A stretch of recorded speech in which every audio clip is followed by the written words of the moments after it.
ಎಲ್ಲರಿಗೂ ಶುಭ ಮುಂಜಾನೆಯ ಶುಭ ನಮನಗಳು. ಇದೀಗ ವಿವೇಕಾನಂದ ಶಿಕ್ಷಣ ಮಹಾವಿದ್ಯಾಲಯ ತೆಂಕಿಲ ಪುತ್ತೂರು ಇಲ್ಲಿಯ ಡಾಕ್ಟರ್ ಬಾಬು ರಾಜೇಂದ್ರ ಪ್ರಸಾದ್ ತಂಡದ ದ್ವಿತೀಯ ವರ್ಷದ ಪ್ರಾಶಿಕ್ಷಣಾರ್ಥಿಗಳು ವಿವಿಧ ಕಾರ್ಯಕ್ರಮಗಳನ್ನು ಸಾದರಪಡಿಸಲಿದ್ದಾರೆ.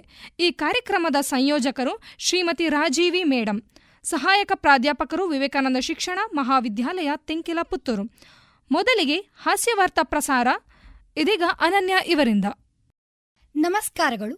ವಾರ್ತೆಗಳು ಓದುತ್ತಿರುವವರು ಓಡಿ ಹೋಗಿದ್ದಾರೆ.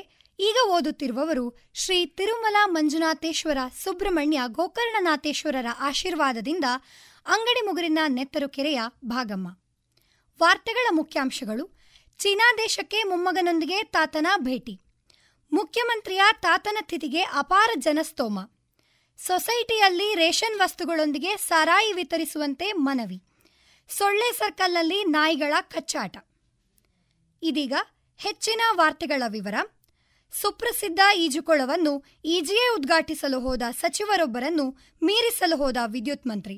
ಶವಾಗಾರದಲ್ಲಿಯೇ ಮಲಗಿ ವಿದ್ಯುತ್ ಗುಂಡಿ ಒತ್ತಿ ಉದ್ಘಾಟಿಸುವಾಗ ತಮ್ಮ ಪ್ರಾಣವನ್ನೇ ಕಳೆದುಕೊಂಡ ದಾರುಣ ವಾರ್ತೆ ಜಮ್ಮಖಂಡಿಯಿಂದ ವರದಿಯಾಗಿದೆ. ಅಗಲಿದ ಸಚಿವರ ಅಂತ್ಯ ಸಂಸ್ಕಾರವನ್ನು ಸಕಲ ಸರ್ಕಾರಿ ಗೌರವದೊಂದಿಗೆ ನಡೆಸಲಾಯಿತು. ನಗರದ ಬಿಪಿಎಲ್ ನಾಗರಿಕರಿಗಾಗಿ ಆಮದು ಮಾಡಿ ತರಿಸಿಕೊಂಡ ಗೋಧಿ ಹಿಟ್ಟು ಸರಿ ಇಲ್ಲದಿದ್ದಲ್ಲಿ ಚಪಾತಿ ಪಲ್ಯದೊಂದಿಗೆ ಹಿಂತಿರುಗಿಸಬೇಕೆಂದು ಇಲಿಹೆಗ್ಗಣಪ್ಪ ಪತ್ರಿಕಾಗೋಷ್ಠಿಯಲ್ಲಿ ತಿಳಿಸಿದ್ದಾರೆ. 2 ದಿನಗಳ ಮಂಗಳ ಗ್ರಹ ಯಾತ್ರೆಗೆಂದು ಹೊರಟ ಸಚಿವರೊಬ್ಬರ ಹೆಂಡತಿ ಮರು ಮದುವೆಯಾದ ವರದಿ ತಿಳಿದ ಸಚಿವರು ತತ್ಕ್ಷಣ ಗೊಟಕ್ ಆದ ವಾರ್ತೆ ವರದಿಯಾಗಿದೆ. ಈಗೊಂದು ಪ್ರಕಟಣೆ. ಕಾಲೇಜಿಗೆಂದು ಹೊರಟ ವಿದ್ಯಾರ್ಥಿನಿ ಕಾಣೆಯಾಗಿದ್ದಾಳೆ. ಇವರ ಗುರುತು ಚಹರೆ ಹೀಗಿದೆ: ತೆಳ್ಳಗಿನ ಮೈಕಟ್ಟು, ಗೋಧಿ ಬಣ್ಣ, 4 ಫೀಟು 3 ಇಂಚು ಉದ್ದ, ಮಧ್ಯದಲ್ಲಿ 36 ಅಂಗುಲ ದಪ್ಪ. ಮನೆಯಿಂದ ಹೊರಟಾಗ ಬಿಳಿ ಪೌಡರ್ ಹಚ್ಚಿದ್ದಾಳೆ. ಇದರ ಸುಳಿವನ್ನು ತಿಳಿದವರು ಪಕ್ಕದ ಅರಣ್ಯ ಇಲಾಖೆಯ ಅಧಿಕಾರಿಗೆ ತಿಳಿಸುವಂತೆ ಸೂಚಿಸಲಾಗಿದೆ. ಚರವಾಣಿ 555 33 222 000. ಈ ವಾರ್ತೆಗಳನ್ನು ನಿಮ್ಮ ಕಿವಿಯಿಂದಲೇ ಕೇಳುತ್ತಿದ್ದೀರಿ. ವೀರಪ್ಪನನ್ನು ಹಿಡಿಯಲು ಹೋಗಿದ್ದ ಡಿಐಜಿ ಪೊಲೀಸ್ ಅಧಿಕಾರಿ ಮುತ್ತಪ್ಪನ್ ಅರಣ್ಯದಲ್ಲಿಯೇ ಕಳ್ಳ ಸಾಗಾಣಿಕೆ ಆರಂಭಿಸಿದ್ದಾರೆಂದು ಇದೀಗ ಬಂದ ಸುದ್ದಿ ತಿಳಿದಿದೆ. ಪ್ರಾಥಮಿಕ ಶಾಲಾ ಮಕ್ಕಳಿಗೆ ಹಾಲು ಮೊಟ್ಟೆ ಬಿಸಿಯೂಟದ ಜೊತೆಗೆ ತಟ್ಟೆ ಬಟ್ಟೆ ಮೊಟ್ಟೆ ನೀಡಲಾಗುವುದು ಎಂದು ಅಂಗಡಿ ಮಾಲೀಕ ಶಾಮಣ್ಣನವರಿಗೆ ಶಿಕ್ಷಣ ಇಲಾಖೆ ಭರವಸೆ ನೀಡಿದೆ. ಹೊಟ್ಟೆ ಮುಂದೆ ಬಂದ ಪೊಲೀಸರಿಗೆ ಪ್ಯಾಂಟ್ ಶರ್ಟ್ ಹಾಕುವ ಬದಲು ನೈಟಿ ಹಾಕಲು ಅವಕಾಶ ಮಾಡಿಕೊಡಬೇಕೆಂದು ಗೃಹ ಮಂತ್ರಿಯಲ್ಲಿ ಮನವಿ ಮಾಡಿಕೊಳ್ಳಲಾಗಿದೆ. ಇದೀಗ ಹವಾಮಾನ ವರದಿ. ನಾಳೆ ಬೆಳಗ್ಗೆ ಎಂದಿನಂತೆ ಸೂರ್ಯೋದಯ, ಸಂಜೆ ಮುಳುಗಡೆ. ದಕ್ಷಿಣ ಒಳನಾಡು ಬತ್ತಿದೆ, ಉತ್ತರ ಒಳನಾಡು ಗೊತ್ತಿಲ್ಲ. ಬೆಂಗಳೂರು ನಮಗ್ಯಾಕೆ, ಮಂಗಳೂರು ನಿಮಗ್ಯಾಕೆ. ಕರಾವಳಿ ತೀರ ಇಲ್ಲಿಂದ ದೂರ, ಹೋದವರು ಇನ್ನೂ ಬಂದಿಲ್ಲ. ಬಿರುಗಾಳಿ ಕೆಳಗಿನಿಂದ ಮೇಲೆ ಏಳುವುದು, ಸಾಮಾನ್ಯ ಗಾಳಿ ಆ ಕಡೆಯಿಂದ ಈ ಕಡೆಗೆ. ಸುಂಟರ ಗಾಳಿ ವೇಗವಾಗಿ ಬೀಸುವುದರಿಂದ ಲುಂಗಿಯನ್ನು ಸೊಂಟಕ್ಕೆ ಗಟ್ಟಿಯಾಗಿ ಸುತ್ತಬೇಕು. ಮಳೆಯ ಮುನ್ಸೂಚನೆಯಂತೆ ನೀರಿನ ಮಳೆ ಮೇಲಿನಿಂದ ಕೆಳಗೆ ಜೋರಾಗಿ ಬೀಳಲಿರುವುದರಿಂದ ಬೋಳುತಲೆ ಮತ್ತು ಬೊಕ್ಕತಲೆಯ ಪ್ರಜೆಗಳು ಆದಷ್ಟು ಬೇಗನೆ ಮನೆ ಸೇರುವುದು ಒಳ್ಳೆಯದೆಂದು ಸೂಚಿಸಲಾಗಿದೆ. ಈಗ ಷೇರುಪೇಟೆ ಧಾರಣೆ. ಹೀರೋ ಹೊಂಡಾ 48,000 ರು, ಮೆಣಸಿನ ಬೋಂಡ 18 ರು, ಬೋರಿಕ್ ಪೌಡರ್ 38 ರೂಪಾಯಿ, ಕಡ್ಡಿ ಪುಡಿ 28 ರೂಪಾಯಿ, ಈರುಳ್ಳಿ 35 ರೂಪಾಯಿ, ಈರುಳ್ಳಿ ಸಿಪ್ಪೆ 5 ರೂಪಾಯಿ, ಇಡ್ಲಿ ಅಕ್ಕಿ 58 ರೂಪಾಯಿ, ಹುಳ ಅಕ್ಕಿ 15 ರೂಪಾಯಿ, ಎಳ್ಳೆಣ್ಣೆ 440 ರು, ಸೊಳ್ಳೆಣ್ಣೆ 140 ರೂಪಾಯಿ, ಚಿನ್ನ 22 ಕ್ಯಾರೆಟ್ 25,000 ರೂಪಾಯಿ, ಬರೀ ಕ್ಯಾರೆಟ್ 50 ರೂಪಾಯಿ, ಒಡವೆ ಚಿನ್ನ 550 ರೂಪಾಯಿ, ಕದಿಯುವ ಚಿನ್ನ 150 ರೂಪಾಯಿ. ಇದೀಗ ಬಂದ ಸುದ್ದಿ. ಸಂಗೊಳ್ಳಿ ರಾಯಣ್ಣ ಎಕ್ಸ್ಪ್ರೆಸ್ನಲ್ಲಿ ರೊಟ್ಟಿ ತಟ್ಟಲು ಹೋದ ರಕ್ಷಿತಾ ಎಂಬ ಮಹಿಳೆ ಸ್ಟವ್ ಬಸ್ಟ್ ಆಗಿ ಸಾವನ್ನಪ್ಪಿದ್ದಾರೆ. ಇಂದು ಬೆಳಗ್ಗೆ ಲಾಲ್ಬಾಗ್ ಬಳಿ ಹಳೆ ನುಗ್ಗೆ ಗಿಡದಲ್ಲಿ ಸೊಳ್ಳೆಯೊಂದು ಆತ್ಮಹತ್ಯೆ ಮಾಡಿಕೊಂಡ ದಾರುಣ ಘಟನೆ ವರದಿಯಾಗಿದೆ. ಸುದ್ದಿ ತಿಳಿದ ಸ್ಥಳೀಯ ಮುಖಂಡ ಇರುವೆಯಣ್ಣ ಕೂಡಲೇ ಪೊಲೀಸರಿಗೆ ದೂರಿತ್ತು. ತನಿಖೆ ಮುಂದುವರೆದಿದೆ. ಇಲ್ಲಿಗೆ ಹಾಸ್ಯವಾರ್ತಾ ಪ್ರಸಾರ ಮುಗಿಯಿತು.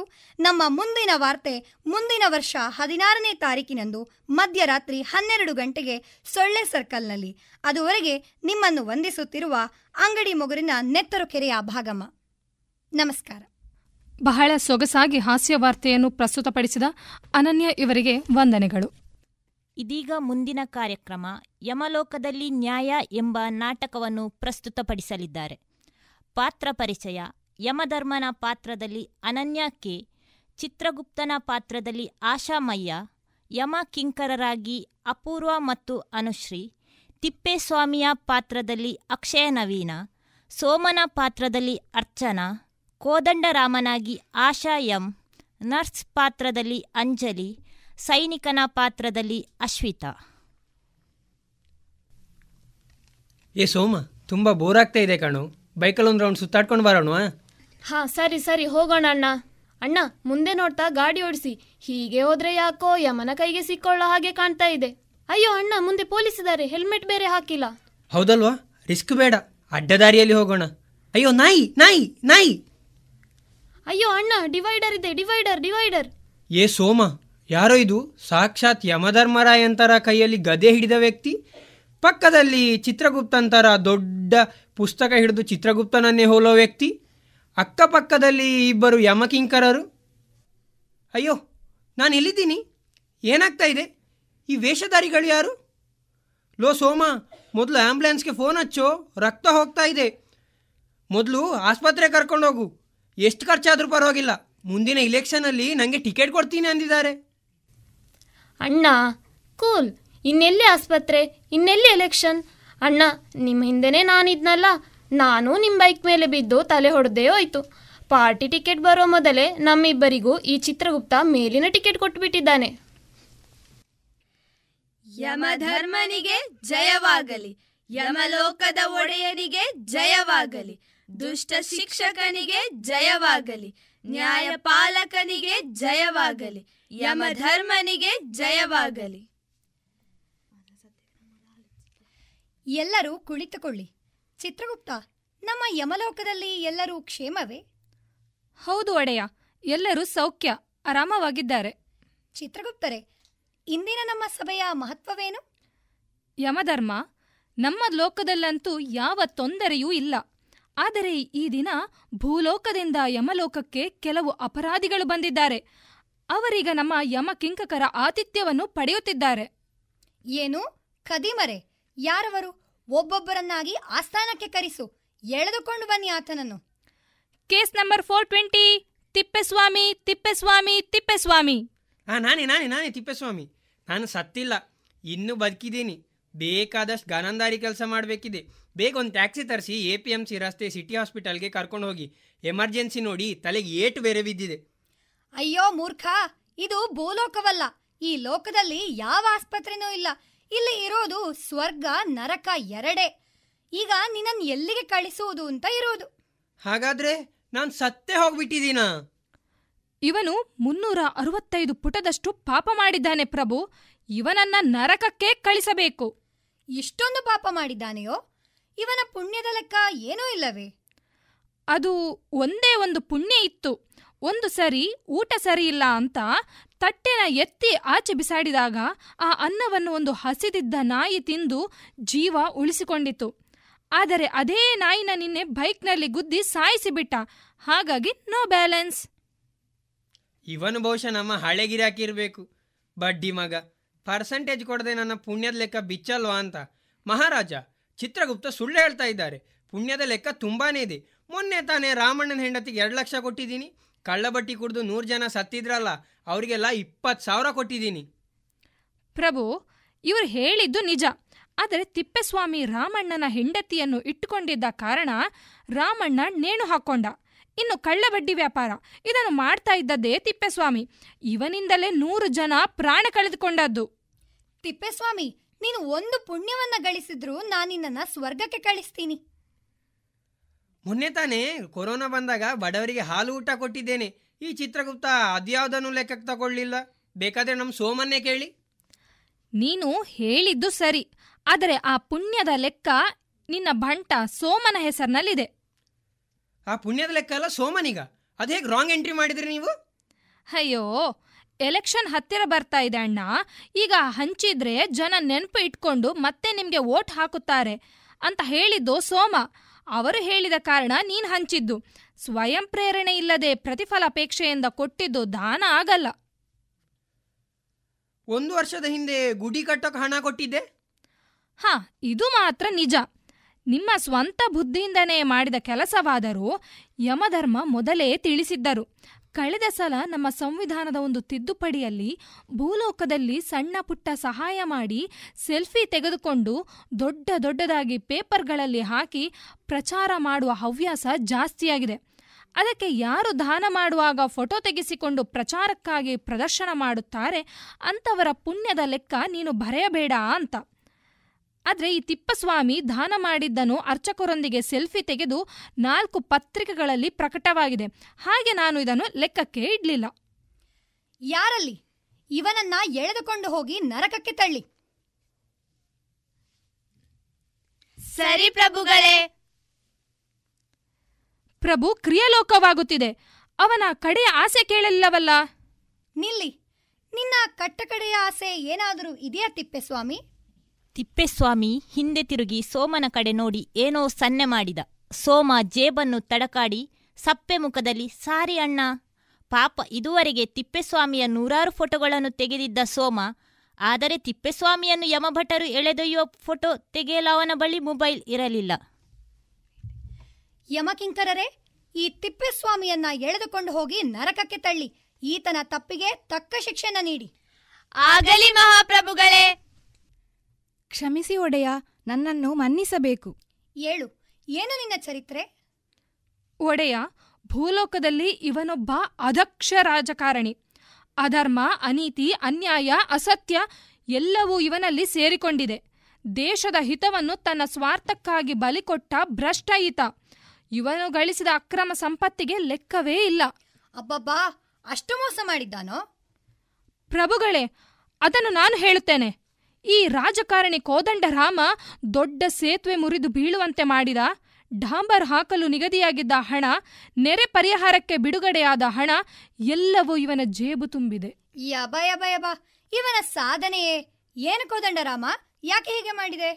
ನನ್ನನ್ನು ಕ್ಷಮಿಸಿ ಒಡೆಯ. ಈ ಅಪರಾಧಕ್ಕೆಲ್ಲ ನಾನು ಒಬ್ಬನೇ ಹೊಣೆಯಲ್ಲ. ನನ್ನ ಮೇಲಿನ ಅಧಿಕಾರಿಗಳು, ಮಂತ್ರಿಗಳಿಗೆ ಇದರ ಸಿಂಹಪಾಲು ಹೋಗಬೇಕು. ನನ್ನ ಪಾಲಿನದ್ದೂ ಬಹಳ ಕಡಿಮೆನೆ. ಈ ಮನುಷ್ಯ ಜನ್ಮದಲ್ಲಿ ನಾನು ರೋಸಿ ಹೋಗಿದ್ದೇನೆ ಒಡೆಯ. ದಯವಿಟ್ಟು ನನ್ನನ್ನು ಮುಕ್ತಿಗೊಳಿಸಿ. ಕ್ಷಮೆ? ನೀನು ಮಾಡಿದ ದ್ರೋಹಕ್ಕೆ ಸರಿಯಾದ ಶಿಕ್ಷೆಯಾಗಲೇಬೇಕು. ಕ್ಷಮೆ?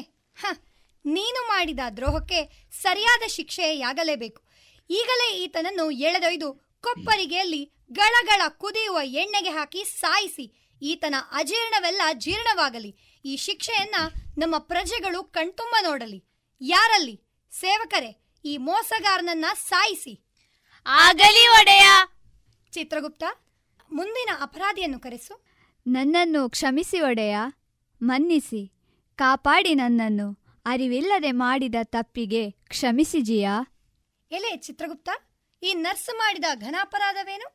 ಈ ನರ್ಸ್ ಮಾಡಿದ ತಪ್ಪುಗಳು ನಮ್ಮ ಲೆಡ್ಜರಿಗೆ 113ನೇ ಪುಟದ 74ನೇ ಲೈನ್ನಲ್ಲಿ ದಾಖಲಾಗಿದೆ.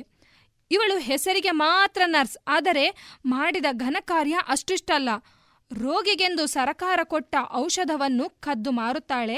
ಚಿಕಿತ್ಸೆಗೆಂದು ಬರುವ ಪ್ರತಿ ವ್ಯಕ್ತಿಯಿಂದ 100 ರೂಪಾಯಿ ಫೀಸ್ ಎಂದು ವಸೂಲು ಮಾಡುತ್ತಾಳೆ. ಅದೂ ಸಾಲದಕ್ಕೆ ನೆರೆಯಿಂದ ಮೃತರಾದ ಮಾನವರ ಡೆಡ್ ಬಾಡಿಯ ಮುಖ ನೋಡಬೇಕೆಂದರೂ 8,000 ರೂಪಾಯಿ ಡಿಮ್ಯಾಂಡ್ ಮಾಡುತ್ತಾಳೆ. ಓಹೋ, ಏನಮ್ಮ ಇಷ್ಟು ಮುಂದುವರೆದಿದ್ದೀಯಾ ನೀನು ಮಾಡಿದ ಘನಕಾರ್ಯಗಳನ್ನು ಕೇಳಿದರೆ ವಾಕರಿಕೆ ಬರುತ್ತದೆ. ಇವಳು ಮಾಡಿದ ಅಪರಾಧಕ್ಕೆ ಶಿಕ್ಷೆ ಆಗಲೇಬೇಕು. ಈಗಲೇ ಈ ಚಾಂಡಾಳೆಯನ್ನು ಆಳದ ಗುಂಡಿ ತೋಡಿ ಹೂತು ತಲೆಗೆ ಕಲ್ಲು ಹೊಡೆದು ಸಾಯಿಸಿ. ಯಾರಲ್ಲಿ?